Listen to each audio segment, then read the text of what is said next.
अरे मम्मी आ गई। मम्मी आप कहाँ चले गए थे?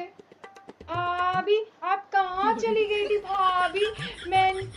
हम सब ने आपको बहुत बहुत मिस किया और मैंने बहुत मिस किया। मंशा की मंशा थी कि आप जल्दी से घर वापस आ जाओ। भाभी कहाँ गई थी तुम?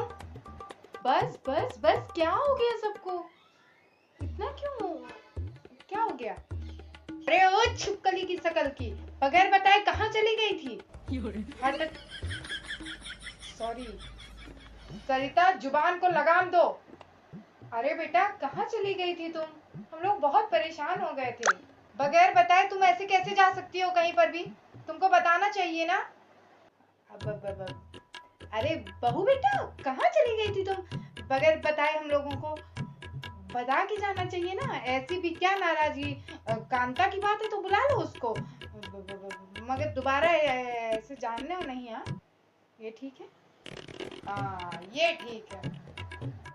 अरे पापा जी वो सासू माँ, मैं ना मंदिर चली गई थी। कल एक बाबा मिले थे तो उन्होंने बोला कि 21 नारियल अगर पीपल के पेड़ के नीचे चढ़ा देंगे तो जो घर में धन नहीं रुकता है ना, और घर में जो कलेश होते रहते हैं, सासू माँ से जो मेरी नहीं बनती है तो वो बनने लगेगी। इसीलिए मैं चली गई थी मंदिर। पर यार बता के तो जा सकती थी ना। अरे शर्त यही थी ना कि चुपचाप बगैर बताए ही जाना था मंदिर, इसीलिए। लो अम्मा रानी टोटके करने भी सीख गई हैं। अरे सासू माँ ऐसी बात नहीं, आप कैसी बात कर रही हैं? ऐसी बात बिल्कुल भी नहीं है। ऐसे बाबाओं के चक्कर में मत पड़ा करो। वैसे कितने पैसे लिए तुम्हारे उस बाबा ने? 2100 रुपए। क्या री करमजली, मेरे बेटे के सारे पैसे ऐसे ऐसे उड़ा देगी, सब दान में दे दे। भिखारी बना कर ही मानेंगी। किसी ने बोला 2100 रुपए दे दो तो हच से निकाल के 2100 रुपए दे दी। खुद कमाती तो जानती। हमारे बेटे को तो एटीएम मशीन समझ रखी है। इधर से बुलाओ, हच से दे दिया इनको, वो दे जाके दी दी हच से उनको, हो गया पैसा का आदान प्रदान। हाँ मैंने कहा चुप रहो तुम। अरे हम चुप ही तो हैं, जिंदगी भर से चुप ही तो किए हो हमको, हमी को चुप कराओ। हाँ मैंने कहा चुप रहो तुम। अरे आप चुप रहिए, आपको नहीं पता है इस छिपकली की शक्ल को मैं कितना प्यार करती हूँ। इससे कोई गलती हो जाएगी तो माँ बन के ही मैं उसको समझाऊंगी ना। हाँ मानती हूँ मेरा मिजाज थोड़ा सा कड़वा है, लेकिन प्यार बहुत करती हूँ। थोड़ी मतलब थोड़ी ज्यादा, सच में थोड़ी मतलब थोड़ी ज्यादा। चंपट प्रसाद जी, मेरी जुबान बहुत तीखी है, लेकिन थोड़ी देर के लिए आप शांत रहेंगे, हम अपनी बहू रानी से बात कर लें। एकदम लाल तीखी कड़वी करेला जैसी मेरी जुबान है।